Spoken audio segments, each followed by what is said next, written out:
Kata Ibnu Qayyim rahimahullah tabaraka taala, ya bosnya hati manusia itu dapat mengeras disebabkan karena dua hal. Yang pertama adalah az-dzunub. Hati menjadi keras karena dosa-dosa kita. Allahu Akbar.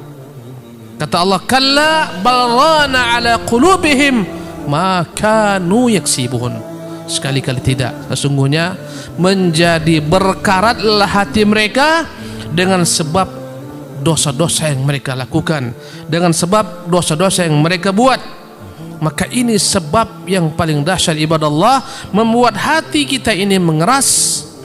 Dosa-dosa yang kita lakukan, dosa yang diperbuat oleh tangan-tangan kita, yang diperbuat oleh mata-mata kita, yang diperbuat oleh lisan-lisan kita, yang diperbuat oleh kaki-kaki kita, semuanya kumpul menjadi dosa-dosa yang membuat hati ini lambat laun menjadi keras, bahkan lambat laun menjadi berkarat, dan ujungnya hati pun menjadi mati. Iyadzan billah.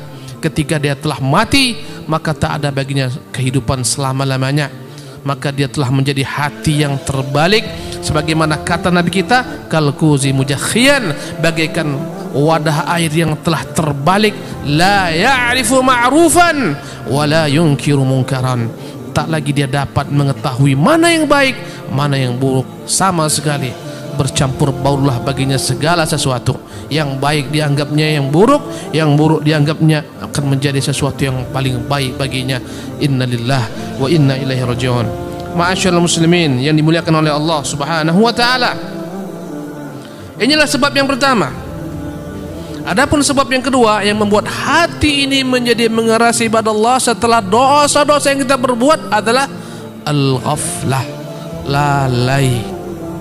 Lalai daripada zikrullah tabaraka ta'ala, lalai daripada mengingat Allah Subhanahu wa ta'ala, lalai mengingat kitabnya, lalai mempelajari apa yang terdapat dalam kitabnya berupa perintah-perintahnya, larangan-larangannya, janji-janjinya. Lalai daripada kitab Allah Subhanahu wa ta'ala. Kita dilalaikan dengan berbagai macam sarana-sarana dunia sekarang yang melalaikan manusia. Allahu Akbar. Pekerjaan melalaikan, bisnis melalaikan, perdagangan melalaikan, medsos melalaikan. Berjam-jam orang dengan medsosnya, berjam-jam anak muda dengan game-gamenya, berjam-jam orang tua dengan berbagai macam berita-berita yang mereka akses dari internet. Lalailah mereka daripada Allah Jalla wa'ala, tak diingat Allah Jalla fi'ulah. Subhanallah. Inilah sebab yang membuat hati mengeras, lalai ibadah Allah. Sebagaimana disebutkan dalam ayat yang tadi kita bacakan, fawailun lil qasiyati qulubuhum min dzikrillah. Maka celakalah, binasalah hati-hati yang mengeras dengan sebab lalai daripada zikir kepada Allah Subhanahu wa taala. Berkata Syekh Abdul Rahman bin Nasir Sa'di rahimahullah tabaraka taala, ay la talinu li kitabih. Hati yang mengeras ini adalah hati yang tak dapat lembut dengan kitab Allah Subhanahu wa taala. Ibadah Allah, tatkala kita baca Quran cepat jenuh. Sebentar baca Quran, 5 menit baca Quran, 5 jam membaca berbagai macam situs dan berita di internet melalui jejaring sosial dan Android yang ada di tangan. Ini menunjukkan hati kita hati yang lalai.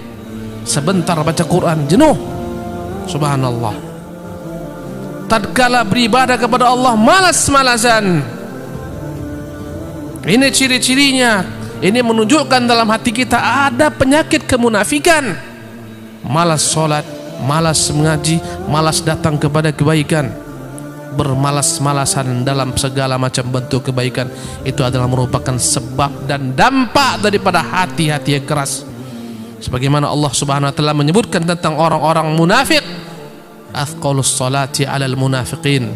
Salat yang paling berat dikerjakan orang-orang munafik al-atamah, ya salat malam hari, yaitu salat isya, wal fajar, salat subuh. Lau ya'lamuna ma fihima la atauhuma walau habwan. Sekiranya mereka tahu yang terdapat dalam keduanya, niscaya mereka akan datang meski merangkak kepada keduanya.